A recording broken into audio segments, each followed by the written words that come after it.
भारतीय रक्षा बलों को इस साल के अंत में रूसी S-400 ट्रायम्फ सतन से हवा में मार करने वाली मिसाइलों SAM की पहली डिलीवरी मिलने की उम्मीद है।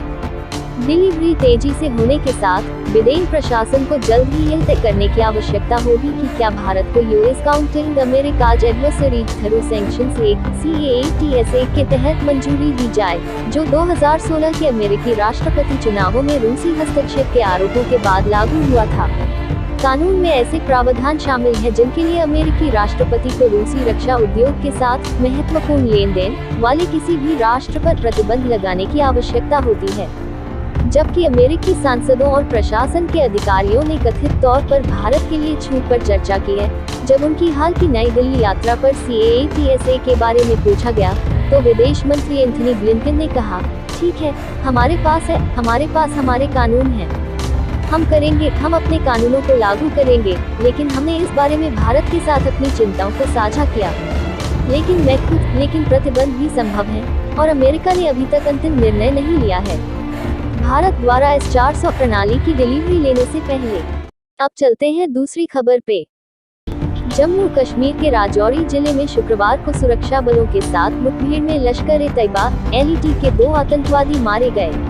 एक पुलिस प्रवक्ता ने कहा कि पुलिस और सेना के एक संयुक्त गश्ती दल ने इलाके में आतंकवादियों की मौजूदगी के बारे में इनपुट के बाद राजौरी के थानामंडी के वन क्षेत्रों में तलाशी शुरू की। तलाशी चल ही रही थी कि जंगल में छिपे आतंकियों ने सुरक्षा बलों पर फायरिंग कर दी।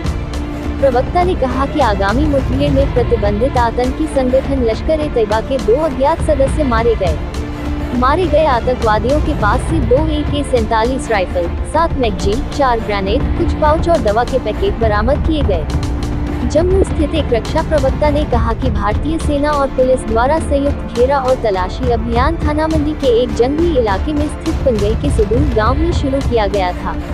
उन्होंने कहा कि सुरक्षा बलों ने आतंकवादियों को सफलतापूर्वक मार गिराया, यह सुनिश्चित करने के लिए कि क्षेत्र को पर्याप्त रूप से साफ किया गया है। यह रिपोर्ट दाखिल करने के समय ऑपरेशन चल रहा था।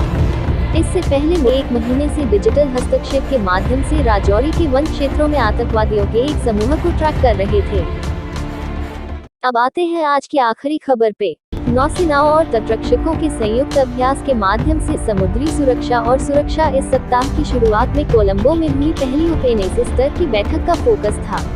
कोलंबो सुरक्षा कॉन्क्लेव के तहत हुई इस बैठक में भारत, मालदीव और श्रीलंका ने भाग लिया और बांग्लादेश, सेशल्स और मॉरिशस सहित देश भी पर्यवेक्षकों की भूमिका में भाग लेते हैं। कॉन्क्लेव के बारे में अधिक जानकारी। पिछले साल नवंबर में कोलंबो में समुद्री सुरक्षा पर NAC त्रिपक्षीय बैठक के तुरंत बाद इस समूह का नाम बदलकर कोलंबो सुरक्षा सम्मेलन कर दिया गया। श्रीलंका की राजधानी में एक सचिवालय भी स्थापित किया गया है। विशेषज्ञों के अनुसार हिंद महासागर क्षेत्र IOR के 6 देश जो भारत के तत्काल पड़ोस में हैं, एक साथ आए हैं और जो साझा सूत्र उन्हें जोड़ता है वह क्षेत्र में समुद्री सहयोग और सुरक्षा है, जो व्यापक वैश्विक संदर्भ में महत्व, उग्रवाद का मुकाबला, समुद्री पर्यावरण की सुरक्षा, क्षमता निर्माण, नशीले पदार्थों सहित अंतर्राष्ट्रीय अपराध और HEDR आदि शामिल हैं।